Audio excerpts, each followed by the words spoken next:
Hello, everyone, and thank you for joining us today for the Transformative Power of AI webinar presented by Alessandro Agnello and brought to you by IFMA's Corporate Facilities Council. Please be aware that this webinar is being recorded and you are muted to prevent background noise during the presentation. If you have any questions during the webinar, please type them in the questions box, and if time permits, Alessandro will answer questions at the end of the presentation. I now turn you over to the CFC's Programs Committee Chair, Dexter Barrow. Good morning, everyone, and thank you for joining our first webinar in our CFC webinar series.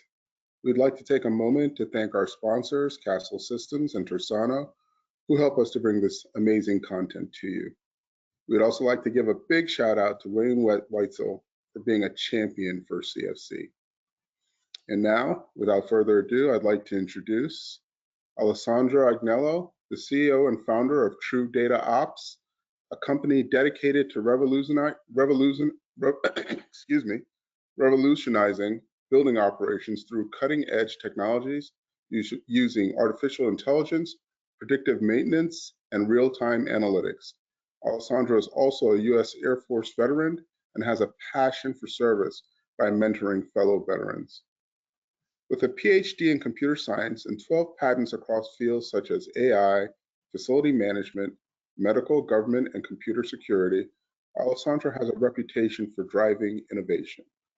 His career includes implementing transformative solutions on a global scale, teaching graduate classes at UMass Lowell, and actively contributing to the future education through his work on computer science and cybersecurity boards. When he's not pushing the boundaries of AI, Alessandro can often be found trail running or taking on challenges like the Tough Mudder. On to you, Alessandro. Thank you, Dexter, for that introduction. I'm Alessandro, also known as Alex, founder of TDO, and we're going to talk about AI and facility management. So here are the talking points of today.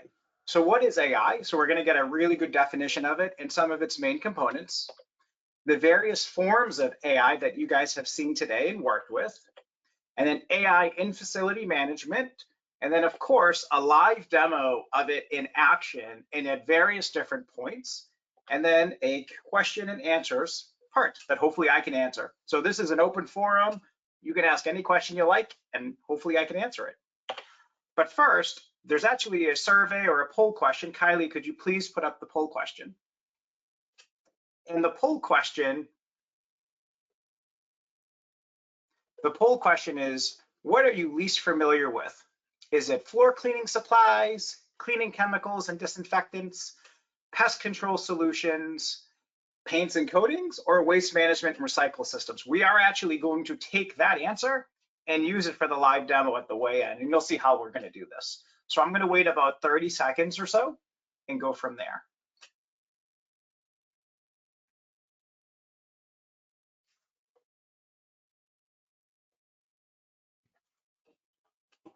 We're almost at 100% of our attendees who have voted.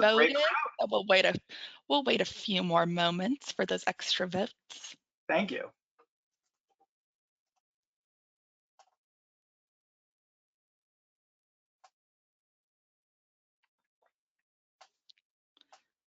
%91 voted. If anybody hasn't voted yet, go ahead.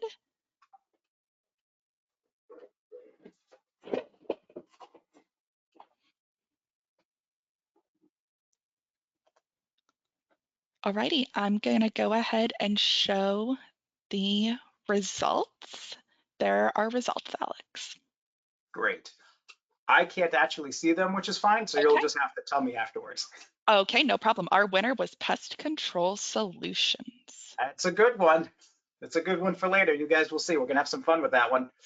Okay, let's continue on.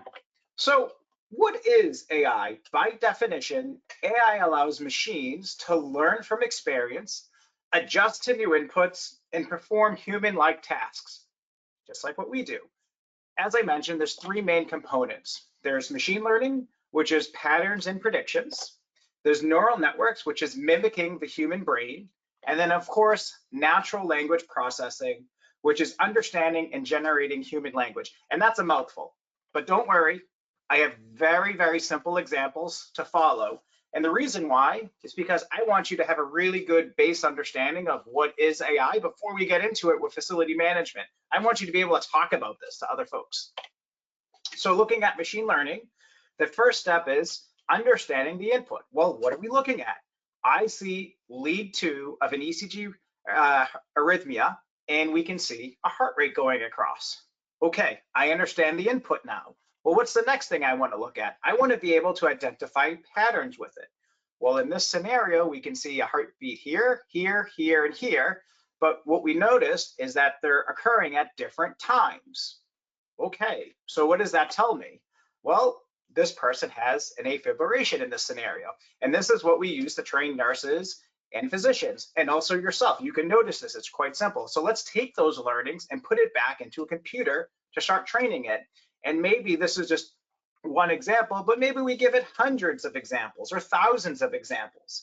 And once we start doing that, we can start making predictions to say what's going to happen next. And how do we know this? Because we've trained these systems to tell us that when we see these types of patterns, chances are this will occur next, just like a physician and nurse does today.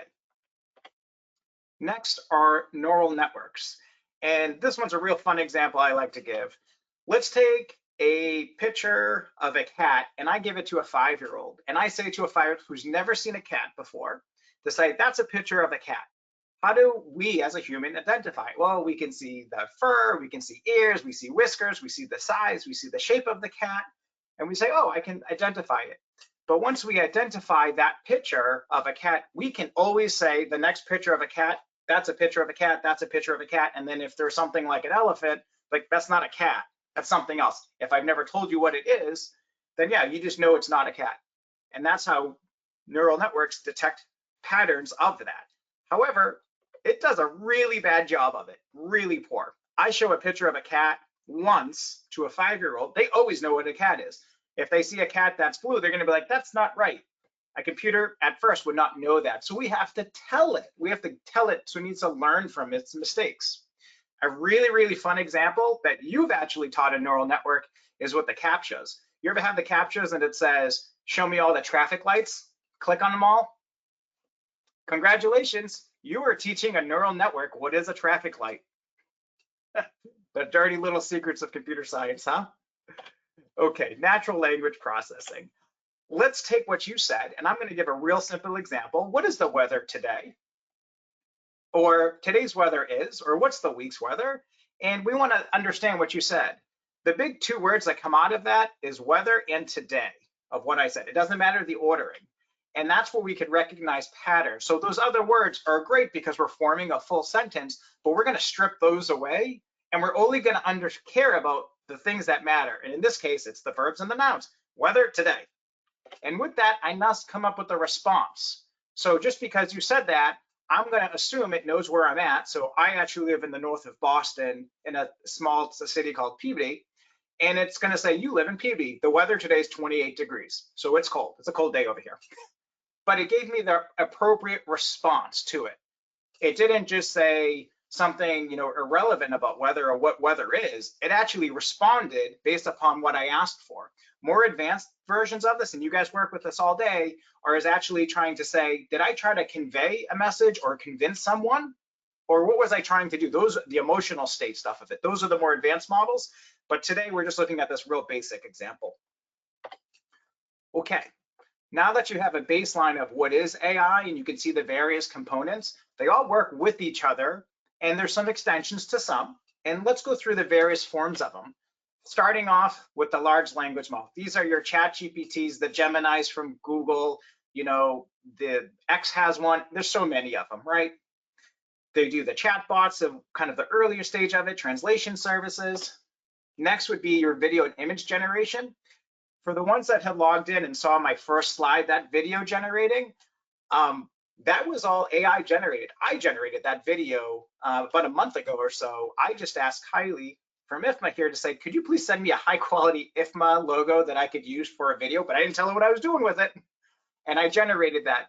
with a few sentences of words of guidance, and we got that great video. There's some other videos you will see later on, also AI generated. And every single image you see on this entire presentation is AI generated. There's some really easy ways to determine something's AI image generated. Look at the spelling. That's so incorrect. This one's close, but look at all the spelling of the words. Also, the one thing that I always notice is it's not actually duplicative. So if I look at the left side, it's actually very different than the right side. They try to make it very variating because those are how the systems are tuned for. Next are your recommendation systems. Everyone, if you have Netflix, Spotify, Amazon, if you like this, you will like that. Those are forms of machine learning, quite simply, but also with also natural language processing, because it knows what you like and how you like to search for things. And then you start correlating outside variables such as temperature, and then how happy you are with social media, because they are collecting it. They can tell you what you would like next. Pretty scary, but it happens. Of course, video and audio processing. And for this, I'm talking about like your voice cloning and speech recognition. When you talk into your cell phone, if you did a speech to text message, that is a form of it. You're using it. And then also on those videos where it's always those AI voices, it's me typing out text and it's going to that voice or multiple voices. And then lastly, smart assistants. These are your Hey Siris, Hey Alexas, Hey whatever these days, right? Your Nest thermostats, all of those things. These are forms of it that you guys are interacting with every day, but they're more packaged, right? They're a lot more commercialized. Next, I want to talk about the dangers and risks that we see with everyone. And it's really important to me to educate. First is job displacement. Everyone's very concerned about job displacement. I am happy to tell you that facility engineering, facility managers, your job is very hard to automate. It is very, very hard to automate your job, which is fantastic. There are roles, and there's actually organizations that have made a stand to say, we're going to automate this field. Some of them actually being call centers. I can tell you some organizations that are actually doing it. And also they're looking at jobs for accounting because it's by the book, which is fantastic for these AI systems. And also I've seen paralegals. Give it a few years and we'll see that happening. But for facility engineering and facility managers and such, I do not see it, which is great. Next are the security risks, and I'm referring to sophisticated phishing scams. So you get an email that looks like, how did they know that I'm doing this? Well, they're looking at all your behaviors and taking some really good guesses. And you guessed it, natural language processing, neural networks, and machine learning, all three in that for that phishing scam. It's not just a general blast anymore. But the other bigger concern is this concept called deepfakes, which is cloning your voice and acting as you over some type of phone call. I would say in the questions area, have you guys ever got a call from someone and it was someone you know and you know their voice, but it really wasn't them? That's a deepfake. And they're always trying to get something to say, hey, I'm in trouble or anything of that nature. What I can tell you to prevent against this, and it sounds very silly, is actually to write on a piece of paper, like a safe word. Like above me, there's a beautiful painting. It's in black and white, and it's waves. So I would say white waves. If you do not say this, or if I do not say this, I don't believe it's you. I never take it, and I never make it say electronic. I don't text it, none of that stuff, because you're trying to go through it in a manner that can't be electronic. So I know it sounds silly, but that is a way of preventive measure for you. Next is autonomous weapons and warfare. It's exactly what you're thinking. I'm just going to leave it to that. And then the over-reliance of AI. There is this notion that everyone thinks, not everyone thinks that AI is always 100% right. There's different marks with it. But what these large language models do specifically, and I see it all the time, is that if it doesn't know the answer, it's going to try to come up with the answer for you. And it could be very wrong. And you guys as experts will know that it's wrong. That process or concept is called hallucination. It's my favorite word when it comes to AI. Like I'm like, oh, the large language model is hallucinating again. It's a well-known word. So when you see this, you can spot it. So, I read an article last week that a professor said that 85% of the papers that came in were AI generated, and it was at 90 to 95% copy paste. That is bad. So, and people are making mistakes. There's so many other stories I could talk through with that, but that is a concern growing in this field, and you need to be cognizant to catch on that. And then, of course, the ethical dilemmas. We talked about the sophisticated phishing scams. What about things that are more marketed towards you, that are directly targeted to you, that someone's trying to convince you of something else, and they're going to take it one step at the time, not going across a broad spectrum, but really individualized to you. Okay, that's enough of the bad stuff. Let's talk about the future of AI. Where is it going? So as a child, I remember always like, oh, in the future, we're going to walk in and have this full body scan for healthcare, and then it's going to tell me I'm doing great, I'm fantastic, or maybe I'm not. Well, we're kind of getting there. If you can imagine, we go into a facility and we get our blood drawn and maybe a DNA sample, whatever. I'm not an expert in this. And behind it, rather than just getting the lab results about here's your blood work, well, what if you had 200,000 agents that know diseases extremely well? And each agent I'm referring to is AI driven, of course, and it's an expert and it knows exactly. And it could do premeditative kind of analysis, say, you are safe from this, or actually you're kind of on track with this. But here's the kicker. All of those agents will talk to each other to kind of say, this is what I'm finding, this is what I'm finding. Let's communicate against each other to say, what kind of plan should we do to help this individual? So that's where it's coming into for a personalized treatment plan, if you will. I've seen other areas with drug discovery, that is really hitting the ground floor. We're at the ground floor of that. I highly suggest after this, when you got some time, look into it, how people are doing drug discovery with using these AI models. It's amazing. And then, of course, the last one being, have you guys ever seen the advanced imagery for like breast cancer, like detecting of it, where they can detect breast cancer 5 years in front? That is a form of one of those agents. And that is here today. I can't tell you the accuracy rates of them because there's different models, but you'll see where this is going. And that's real. Next, of course, is manufacturing. And it's not so much about being lean or Six Sigma, which are amazing processes, because those are processes that humans created to perfect, and we learn from mistakes, right? Just kind of like, what is the definition of AI? I'm not talking about that. I'm talking about the other stuff that we don't have as much control about, which is I make this product and I put it in a box. Where does this box go in my warehouse? Where is the position of it to make it most sustainable and effective for me? And then once it gets moved to a truck, where is it being positioned in the truck? What is the route the truck takes? And let's assume it goes overseas. Where do I put it on that vessel? And then what's the deloading operating series for that vessel? That is the future of really going lean. So you can get a product and say 12 weeks down to say maybe 4. Finance, I talked about everyone trying to attack you, which is always going to happen. But now you also have a huge shield, a much stronger shield than you think. And that can do a lot of fraud detection. So now you don't have to worry about that kind of stuff. And then the other side of it is advanced stock trading. There are systems out today, I can't recommend one, that are doing it on your behalf and just doing these micro transactions 1,000 times a second. And that's going to keep going and growing better. So if you haven't seen that, that's another thing that's fun to look into.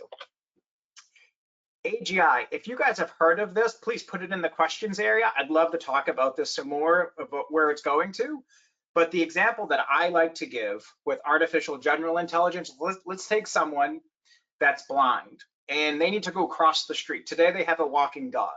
Let's pretend the dog isn't there right now and they have a hat on, and the hat's got a 360 camera and they have an earpiece. And what they're doing is they're being told of their surroundings because they can't see anything, but they can hear it and they can feel it. So let's put that hearing back in and say, oh, I notice you look to your left, you'll actually see a kid's play park. There's kids actually on the swings, they're happy. Oh, it looks like someone just fell off. There's a kid crying. So maybe you want to turn your face the other way really quick. And it's more human, if you will, as I'm walking up. And then, oh, I'm at the stop sign. Just wait here, please. It's not safe to cross. There's a car on your left. It's a red car. The person looks actually really angry because they're like slamming their hand against the steering wheel. Be careful. Okay, it says it's safe to cross. Let's give it an extra few seconds because cars are stopping now. Go ahead and cross. And as you're walking, oh, I see you're going to the left a little bit. Can you go to the right just to here so you stay in between the crosswalks? You see how I spoke? I would be that AGI agent. I'm talking to you more on a level that we like to, not, like a robot. That's where we're going to with this type of intelligence. Another example is, say someone is deaf. I've seen this type of apparatus where it goes around your body like a shoulder pads, if you will, and it can actually give tap vibrations in Morse code to say someone's behind you or someone's coming in front of you that you know of, and they're talking, and it's translating that into what you can feel, because maybe they don't know sign language. So now it's speaking to you in Morse code instead, or some other type of coding, tap coding. It's kind of like having spider sense, right? So you can see you're walking, oh, people are coming behind you, be careful. Another example of this is if I'm in a conversation of a room, I can have multiple conversations. I can hear multiple or feel multiple conversations at the exact same time, and I know where they're coming from. So this person in that area, I can feel it on my shoulder here, my left shoulder. That's where it's coming from. On my right shoulder, I can see that, I can feel this other conversation. That is the future, which is fantastic. There's a lot of other great stuff, but I really wanted to stress on that. And then lastly, facility management. These next dedicated slides are all about facility management, about what we can do. There's three main goals that a facility manager has to do today. They have to be operational efficient. You have to enhance security from a physical security and also from threats, like locking down your BMS system. And then of course, sustainability. How do I use less energy? How do I use less of X? Because we all have these types of goals. These next slides that we're going to go through are actually really dedicated to ways of solving that. So I'm going to pause my screen for a quick second. And if you look on my camera, I have right here a vibration sensor. Okay, I'm going to go back to the screen. Why? Because we can do predictive maintenance using vibration sensors against pumps. So what is the objective though of predictive maintenance? We want to predict and prevent equipment failure and be able to tell you ahead of time. Why? No one likes surprises. No one likes to call at 2 in the morning that something's leaking and you must come in the office now. I haven't met anyone. If you have, then great, but I haven't. So the first example is using that vibration sensor on a pump. And we can look at the anomalies of that pump. But guess what? We also know how it should operate off of training the model, hence a form of machine learning, right? So we can start looking at things. And some of the patterns we were able actually to predict is an electrical failure where a pump would turn on really fast and shut off, turn on and shut off. And we saw this real dramatic behavior. And we're like, well, that's not right. Let's inform the facility engineer to say, you've got a problem here for it. And you may have not picked this up in the trends because you guys have so many sensors that you're overloaded with it. So that's one example. A little bit more of a complex example would actually be taking your BMS data, and let's assume that it's BACnet ready, so you can actually get those points, right? And we can look at the anomalies of these assets, individually and how they correspond with each other. So if you look at like an air handler, you could have 7, 8 components inside of it, and maybe you have 3 or 4 of these put together, and you could start looking at the anomalies between the first, the second, the third, and the fourth to say, hey, this third one is actually being overworked. Why? Well, let's take a look at what it's connected to with the dampers and all that stuff. Does it make sense to? Okay, yes, it does. But why is number 2 only on 20% of the time where number 1's on 60% of the time and they have a shared coverage? Okay, there's an anomaly. Why? Oh, someone put in an override temporarily and they forgot to shut it off. Okay, there you go. And if you keep this going, you're going to have a failure. The next will be a security enhancements. As I said, the way that we look at, there's the physical security and then also the cyber security of this. I'm going to give an example of both. So that is your objective. The benefits is keeping the people safe and keeping your assets safe. So the first example with, say, physical security is a little bit different, where let's assume you're a manufacturer and you create food, right? And you have a manufacturing process line and you have someone manually go through and they must follow an SOP of some sort. And you could actually put a camera on them and you don't care about the face, but you care about the actions of what they're doing. Are they handling the food correctly? Yes or no? Are they following that SOP? And if they're not, you could flag it and say, hey, this person needs to be retrained. Maybe the SOP is out of date. Something has happened that's different, that is not correct. So this way down the line, and I use food because maybe it injects some type of disease by accident, there is no recall on it. So it saves the organization a lot of time and money. And also it helps us as human beings being the consumers of this so we don't get sick. So that's the first example. The second example is let's look at that BMS BACnet data again, but let's not look at how the devices are interacting, but let's look at the network. Let's get a little bit more computer sciencey in here, if you will, and saying, these are the controllers communicating. These are the IP addresses and the MAC address. This is the pattern, and I have the schedule. Do I find any anomalies where all of a sudden something new is happening that I'm not expecting? If I do, what should I do about it? I should probably inform IT. That's one example. Or my favorite one to check for is when we're doing this type of stuff is to say, are you sure that all the network traffic on this BACnet network is BACnet? Yes or no? And if it is, great. But if it's not, I should tell you it's not, because you really don't have a BACnet network, and now you've kind of exposed something. So these are the ways of doing it, but it needs to learn over time. Hence another form of machine learning here. Next is energy efficiency. So what is the objective? Just be more sustainable, use less work, use less energy of whatever you are using, right? What are the benefits? Well, you can lower your operating costs, but also extend your asset life. And if you have sustainability goals, you can start making them. The first example is going back to the BMS network. And guess what? I'm going to show my webcam one more time. What I have in my hand here is a CT, using something as simple as a CT. Let's go back to the presentation. Using something simple as a CT, we can start correlating, right? Keyword is correlate, the energy usage of something, whatever it could be, let's say an air handler. We can use the BMS schedule to understand how it works together. And then we could also add in other sensors if needed, maybe occupancy or maybe temperature of the room.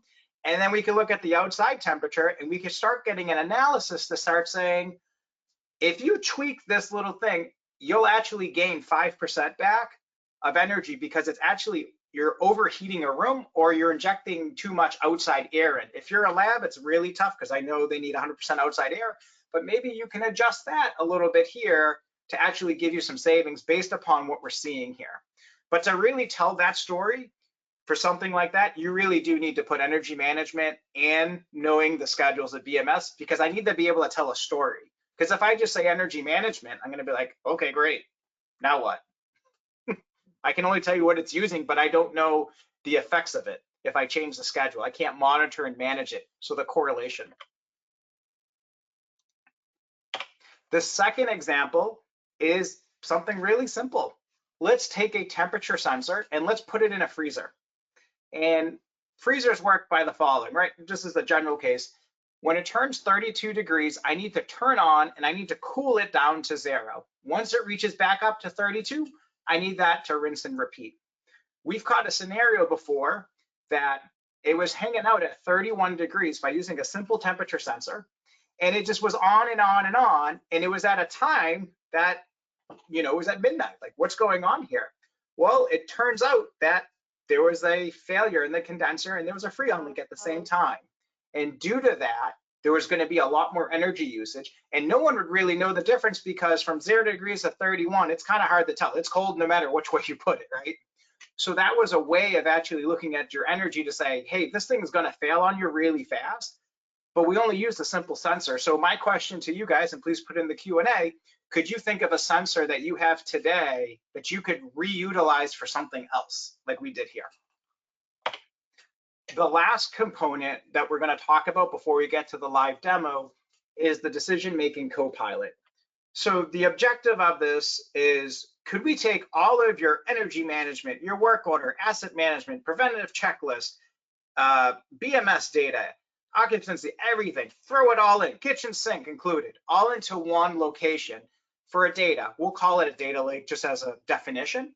And you'd be able to start asking your building or buildings or assets questions, right? So now you can have a deeper understanding, because, you know, I've worked with facility folks that have facility managers that have hundreds of buildings, and I'm like, how do you manage all your BMS data? I was like, it's just so much data overload. What do you do? How do you know what to do next? And they said it's really tricky. So I was like, what would you think of the idea of being able to ask it to say, what should I do next? And then it give another reason. It doesn't necessarily do it for you, but it gives you some advantages and some advice. So like, oh, that would be great. So that's kind of the idea. That's the benefits. It's like having someone next to you that just happens to know all this stuff about your data all the time. So what could be an example question? What's the current status of all my buildings? right? Anything I should look out for. And then secondarily, another one could be about energy management, like how much energy is my building using, right? Personally, I believe this is the future of facility management. These models that we've seen before with machine learning and all that stuff, they've been around for quite some time. They are getting better with new techniques, I can tell you from being a computer scientist. But I feel like this is the next evolution, is be able to start querying your data in a normal kind of, English manner. So with that, we're going to get straight to the live demo. I'm going to go ahead and show this. Can you guys see my screen? Just to confirm. I can see your screen, Alex. Perfect. So this is an enlarged view. It's usually a little shorter, but we made it a little larger for everyone to see. What we're viewing is an instance of TrueData Ops, and this particular organization has everything of IoT, asset management, work order management, BMS integration, sensors, you name it, energy, it's all in here. And what we're going to do is we're going to ask a question in real time and get a real-time response, and you can see how fast this is. And then the other tabs over here are actually going to be other questions I asked right before, just to kind of show you variety of what you can ask, to really emphasize, to say, you guys have this data, you just need the ability to go ahead and really see it in action. So I'm going to ask this question: with all my current alerts, what do you suggest I do next? Simple question. So this takes anywhere between 10 to 15 seconds or so.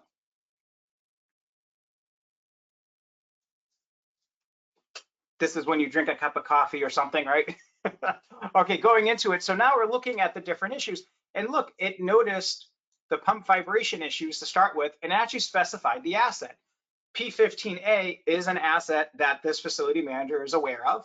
And then we can see that there's a high level alerts, which also tells me to say, maybe you should retune your alerts, if you will, but then followed by the vibration of P10 to say it's coming up, and it's similar. We're seeing the same issues here. So go look at these pumps, followed by freezer temperature alerts. We can see what's happening here. And then we can see some devices that are non-functioning. And then we can see some of the boiler interaction and stuff like that. So this is a form of a narrative, which is really inclusive to kind of say, this is a form that you would like. This is how you can make a game plan in the morning. You can very easily in this system specify a location, specify an asset, and you'll see a little bit more of that later on. But these questions are extremely broad. And that's the whole point, to say, you tell me. And then down below is what actually creates that data, because we like to show a data representation, because that is also key. I could imagine you guys taking this, you ask a question, then you print this page, and then you're off.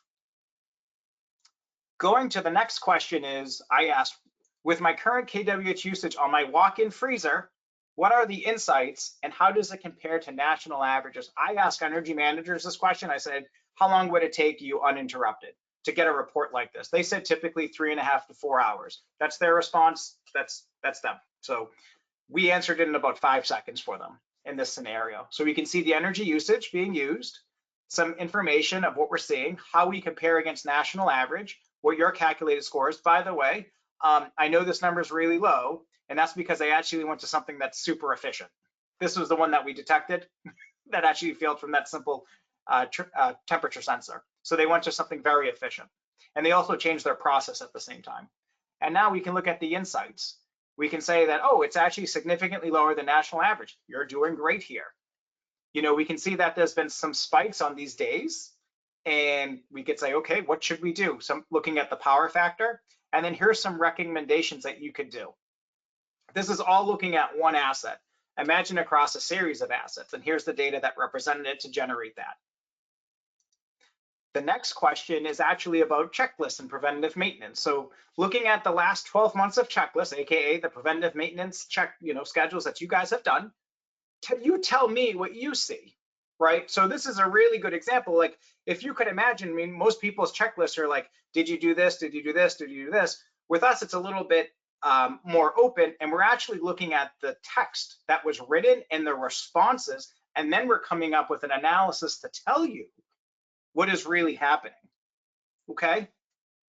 So we can say there's asset checks and then the reoccurring issues. For instance, in this scenario, I'm just highlighting it here, we can see concerns about block exit or fireable stations appeared across multiple checks. In this scenario, the entire organization would probably need some type of guidance. I would send out an email at this point saying, hey, please do not block this. We're finding this within our checks. Tell me how hard would that be for you guys to get that kind of analysis today if you were going to get those reports printed? This response came back, like I said, within 10, 15 seconds across this. And we said, show me everything. And then we can look at some of the other areas here, going down, and then some of the recommendations that it suggests. So here you are. The next question that I've asked is, under using the last 12 months of closed work orders, I want to hire a new facility engineer. What type do you suggest? And then tell me what the ordering, the first, the second, and so on. So we're taking in, hundreds of thousands of work orders. And we asked our system here to say, based upon what you're seeing, and we look at the messages that people are writing, because the categorization is not always correct, as you guys know, unless you readjust it. We said, let's look at the messaging and the notes people say, and then let's bucket those. And then based upon what we're seeing, what type of person should I hire next? Because what's the most next likely issue that's going to happen? So here's our list. First would be an HVAC engineer, followed by plumbing, electrical, general maintenance, and then safety. So now you kind of have a capital planning to say, if I was going to hire someone, I should hire an HVAC because that's the biggest number of issues that we're getting in as an organization. That is some great insights to ask. You could really specify some other details to give some other, like, oh, could you please tell me how many for each one, all that stuff. This is just very high level.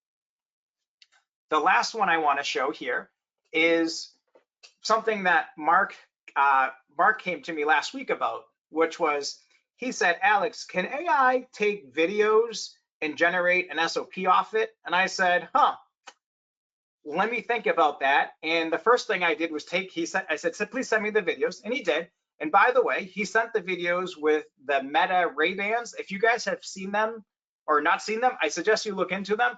This is a great example for using them because they can record video on your face and you don't have to hold the phone, so you have both your hands available. They do 3-minute clips at most, but it didn't matter because he sent me a few of them. We tried it in ChatGPT, it failed. So we went to the lab and he said, let's make our system do it for AI. And this is just a point of, proof of concept, I would say, just to warn. And what we've done is we said, with the uploaded videos, generate an SOP and assign it to the gas system. In this case, it's an asset. And what it did is it took those videos in, it looked at it, it scrubbed out the audio from it, it did, speech to text, and then we put it into our large language model to say, based upon this, go ahead and generate an SOP that makes sense based off what you hear here, what you've been read to.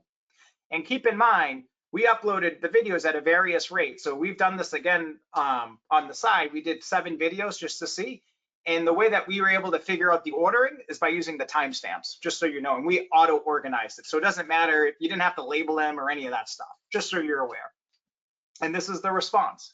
I spoke with Mark yesterday to find out, to say, hey, the person that actually did the recording, do they believe in this SOP? And they said yes, which I thought was great. This is really cool to me because now we took that process of generating an SOP, which I know everyone loves to generate SOPs, and just take a video or a series of them and now generate an SOP for me. And then I want you to assign it, but also email it to me too as a PDF. Great. We just took out a lot of time saving, and we don't have to worry about if I missed the step or not because it's all here. Great. So the ChatGPT part is going to be fun. So it was about pest control, if I remember correctly, right, Kylie? That was the question? Yes, pest control solutions was the winner of what people are least familiar with. Got it. Okay, I'm just writing it there. Let's come up with a scenario. So what am I looking at here? I'm looking at ChatGPT, and I have a paid model for it. There's a free version of this too. And what I would say to everyone on the call here, you will be getting my executive summary after this. And on page 4, I have Alex's ChatGPT cheat sheet for facility manager. So you guys can use this as a tool. And I give 35 questions that you should ask ChatGPT to help you going. I'm going to say this multiple times. Please remember of how I'm talking with this. It's as if I'm talking to a human being, and it remembered what I talked about before. It's not separate questions, okay? and let's come up with a scenario. And in this scenario, sustainability came down to you and said, the current pest control systems you have are not sustainable enough. You need to go pick something else. Okay, where do you start? Well, typically people will start Googling. I'm actually going to suggest, why don't we try using ChatGPT for this instance? So I'm going to say, I am being asked from my sustainability group, and I'll have typos, to get a more sustainable pest control system. What do you suggest? So I'm asking a very broad question. So it's giving some ideas here. And I'll let it go. I'm going to actually say that we're going to look at the pesticides because that's something else. And I'm just diving in here. And the one that really comes out to me is, say, neem oil. And I'm going to say, tell me more about neem oil. That seems like a good suggestion. As I said, we're having a conversation, right? We're just asking it and we're asking for clarification. So now we have some information about it, how it works. As you can see, it's writing over here. So now you have information. So like, great, I'm gonna move to neem oil because before you were using, say, a very harsh pesticide from your, this is how you use it. Sorry, it's just gonna keep talking. It's really good at talking. Okay, come on, you can, there's the benefits. Sorry, it's really giving a great example here.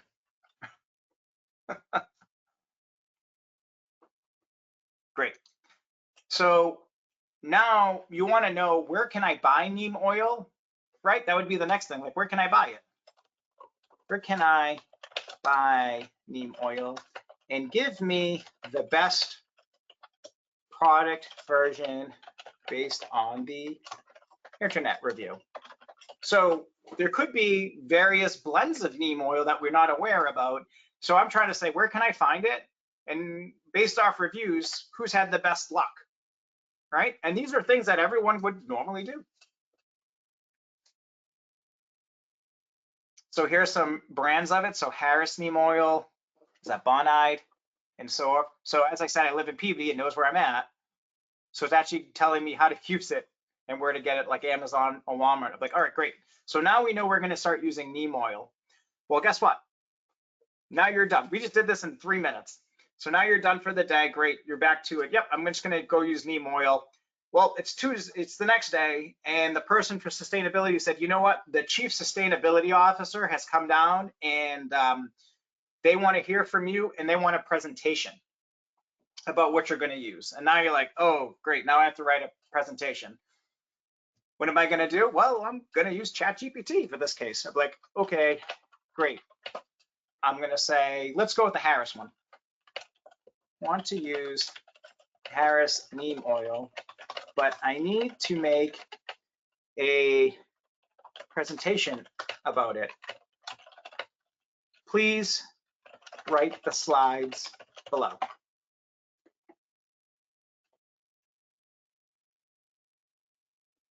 So now we have a slide to kind of go to say what we're trying to do. So now when the chief sustainability officer comes down, he or she, we now have a presentation to say, yep, we want to use this. If I known the product we were using before, I could easily say why we're migrating and so on. So here it is. It gets you really good insight here. Now, if we're going through for each slide, which I'd recommend, you could start asking some other questions to really fill in the details.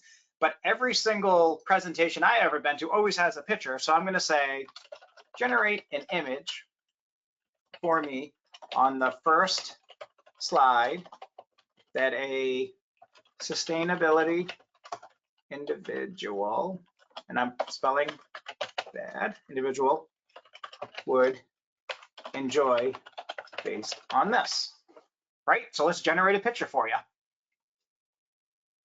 So here it is. This is the Wild West right now. I have no idea what's going to be shown, and it's always fun to see. So a few more seconds here. Okay, so I'm going to say this just because it was going to pull up the Harris one. Just draw one with neem oil based.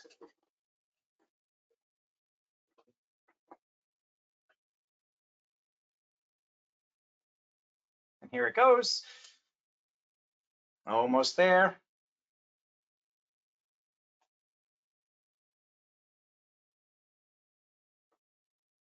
Here you go. That's a sustainable neem oil. Everyone looks happy. Everything looks nice and warm and lush in the scenario. Great. Well, every presentation, maybe, you know, you want an icebreaker, and sometimes an icebreaker is a joke. So I'm going to say, write me a joke now. Right? I'm just going to say, write me a joke. All I'm going to say, ChatGPT and these other large language models know, not to get a joke out of thin air, it knows that we're talking about sustainability and neem oil for pesticide control. So here you are. Here's that joke. Why did the pest control specialist bring a ladder? Because he wanted to take his business to the next level, but the termites beat him to it. Super corny. Don't disagree. But maybe it's not in the right tone.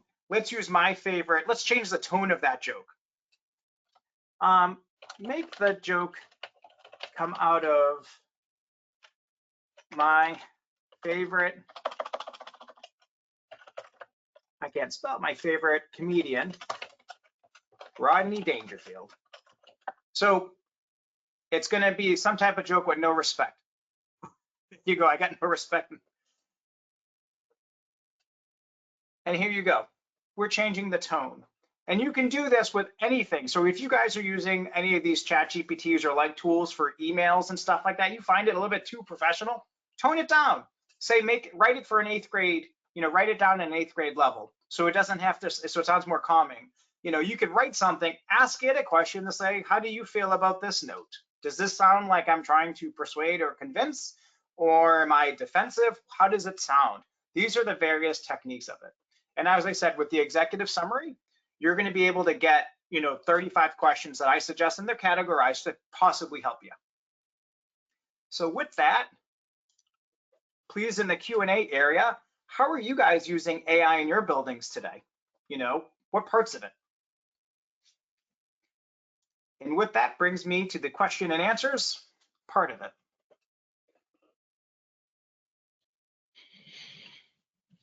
Alrighty, let me check out our questions. Also, feel free, everyone, if you want to just say your question out loud, feel free to use the hand raise feature and I can unmute you. You can talk to us or you can just type your question in the chat. Let's see. How do you see AI assisting with continuous commissioning? That was asked by Wayne. So with the continuous commissioning, I would say when we went back to the slide of, say, energy, it'd be the combination of the energy efficiency and the predictive maintenance, and putting the two together to start saying this is the model. Now, what I would say is you'd have to know for that asset, for the continuous commissioning, what are the various parts of it that play a role for that continuous commissioning? And I'm talking about these sensors could be here, or maybe they need to be added. And then are they always within the spec of that continuous commissioning? And if they go out of spec even slightly, then it raises an alarm. My concern point, though, would be alarm fatigue on that. So when you're looking at continuous commissioning within it, hopefully I'm giving you the answer, Wayne, that you're looking for, is that you really need to make a model specific to that asset for it, if it's that high value for you. There's not going to be like a silver bullet in that scenario, like, oh, I can just throw anything at it. It doesn't exist. Awesome. Any more questions? Feel free to raise your hand or type them in the questions box.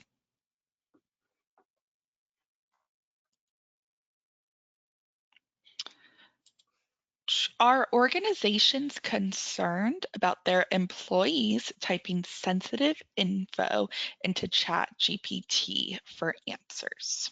Oh, you have asked a great question. Who was that? Who was that? Let me see. That may have been Wayne again. Oh, okay, great. I'm going to give you a great answer. The answer is yes. When you're working with ChatGPT in that scenario, Do not, if you're going to upload, say, an RFI and has your information on there, an RFP, like, you got to scrub it. You got to make it more anonymous, because it will learn from it. 100% will learn from it. And now your data is shared. It's shared with them. It's not public info, but there is a concern. However, there is organizations that use their API behind the scenes, and their APIs, if you're familiar with this term, like, you can build like a little front end with it. They have, we'll say, contractual agreements to not learn on that data because it is sensitive. And there is actually, was it a week or two ago, OpenAI just released OpenAI for government. So you can actually use that. And that's the exact same problem. They can't share that information, and it can't be shared. But if you're using something as simple as like the commercial product of OpenAI or Gemini, whatever you're using, I would never share anything personal. Don't even put a $ or an address or anything if you can. Try to anonymize it. And if you do find yourself in that scenario, I would say you'd have to have your organization go a different way, where they use an API version where they can control it all. And we know it's not being shared. I've seen that in a few major organizations, especially insurance companies do that, where they actually block ChatGPT and they use the API instead. Awesome. Great suggestions. We have about 9 minutes left, so if you have any more questions or want to raise your hand and ask them out loud, feel free. I'm going to go ahead and upload the executive summary that Alessandro referenced. It is uploading. You should have access to it now. Here's another question. How can chapters reach you to do this presentation at their chapters, Alessandro? Sure. So in the executive summary is on the footer, my contact's in there, but I would say also message Kylie within this. And for the folks there, I understand sometimes this isn't the right time to ask the question because you want to be really, really specific to your organization. Email me. I love talking about this stuff. I really do. So please, I encourage you guys to email me and just let's have that conversation. And try to solve things. Like, I loved how Mark talked to me last week and he threw that idea with the SOP, and it made me just go thinking really crazy, like, oh, how could you do a process around this? So I'm always game. And I am talking for other parts of IFMA, which is great, and I've got no problems with that.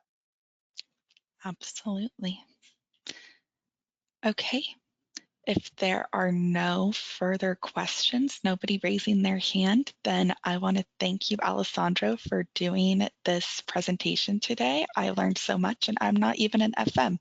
So thank you so much. And I am going to have, oh, Wayne said thank you as well. I'm going to have, Anna said great presentation. Thank you so much, Anna. I'm going to have Dexter Barrow, our programs chair, go ahead and close us out. Dexter. I just want to thank everyone for joining us today, and we look forward to seeing you at our next webinar. So take care, everyone, and have a great day. Absolutely. Take care, everybody. Thank you so much. Bye-bye.